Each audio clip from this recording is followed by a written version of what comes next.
ጋሻ ዣግሬ ጋሻ ዣግሬ ምንድን ነው? ብዙዎቻችን ጋሻ ዣግሬ ሲባል በብዛት እንሰማለን። ለመሆኑ ጋሻ ዣግሬ ማለት ምን ማለት ነው?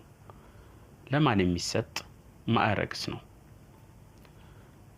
ጋሻ ዣግሬ ንጉሠ ነገሥቱ በጦር ሰዓት በማዘዝ ብቻ ሳይሆን ራሱ እንደ አንድ ተራ ሰው የሚሰማራ ስለሆነ በተለይ የእጁ ጦር መሳሪያዎች አሉት።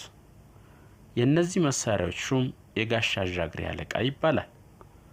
እንደዚህም የተባለበት ምክንያት ቀድሞ በኢትዮጵያ ጠመንጃ በጣም ሳይታወቅ አርበኞች ጠላትን ከሚያጠቁባቸው መሳሪያዎች ዋና ዋናዎቹ ጎራዴና ጦር፣ የሚቃጣባቸውንም አደጋ የሚከላከሉበት ጋሻ ናቸው። እነዚህ ሶስቱ ስለሆኑ በዚያ ጊዜ ነገስታቱ ጦርና ጋሻ ስለሚይዙ ነው። ዛሬም ጦር ቀርቶ በጠመንጃ በሚሰራበት ሰዓት የቀድሞ ልማድ አልተለቀቀም። ጋሻ ምንም ጥይት ባያግድ በንጉሠ ነገሥቱና በመኳንንቱ ዘንድ የቀድሞ ክብሩን አላጣም። አሁንም ከልዩ ልዩ ምንሃብ የተሰሩ ጠመንጆች ጋር አብሮ ይያዛል። ስለዚህ ደንቡ በጋሻ ይጠራል። የጋሻ ዣግሬዎች ሹም ስራው መሳሪያዎችን ተረክቦ ለታመኑና ለጠነከሩ ጭፍሮች አስይዞ ንጉሠ ነገሥቱ በሚሄድበት መከተል፣ በዋለበት መዋል ነው።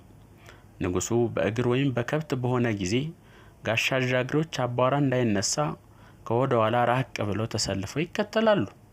ማንም ሰው ቢሆን ጋሻውን አልፎ ከንጉሠ ነገሥቱ ተጠግቶ ለመሄድ አይችልም።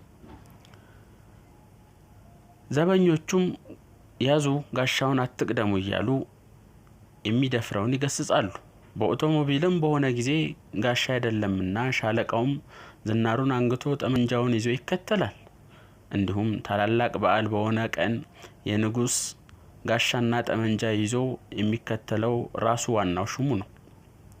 ራቅ ወዳለ አገር የመንገድ ጉዞ በሆነ ጊዜ ጋሻ ዣግሬዎች በደንብ ከሚሰጧቸው ከብቶች ላይ ሆነው እንደተባለው በስርዓት ይከተላሉ። እነዚህ መሳሪያዎችም ምንጊዜም ከንጉሠ ነገሥቱ በመለየት የማይገባቸው ስለሆኑ ጋሻ ዣግሬዎች ማታ ወደ ቤታቸው በሚሄዱበት ሰዓት ለደንበኛው የውስጥ የእልፍኝ አሽከር ቆጥረው ያስረክባሉ። መሳሪያዎቹም ምንም የተመረጠ ላይም የሚያምሩ ቢሆኑ በቤተ መንግስቱ ስርዓት የንጉሱ የክብር ምልክት በሆነው በአረንጓዴ ቀለም በተሰራ ከፋይ የለበሱ መሆን አለባቸው። ለዘውትር ከጋሻው ጋር የሚያዙ ብረቶችም ቁጥራቸው 3 ነው። አንዱ ትልቅ ጠመንጃ፣ ሁለተኛው ላጀብ የሚሆን ቀለል ብሎ የተሰራ ያማረ፣ ሶስተኛው የአውሬ ማደኛ ወይም ግንጥል ናቸው። ከዚህም ሌላ በጋሻ ዣግሬዎች ክፍል የሚያዙ ተፈላጊ የሆኑ የመንገድ ዕቃዎች ቀጥለው የተጻፉት ናቸው።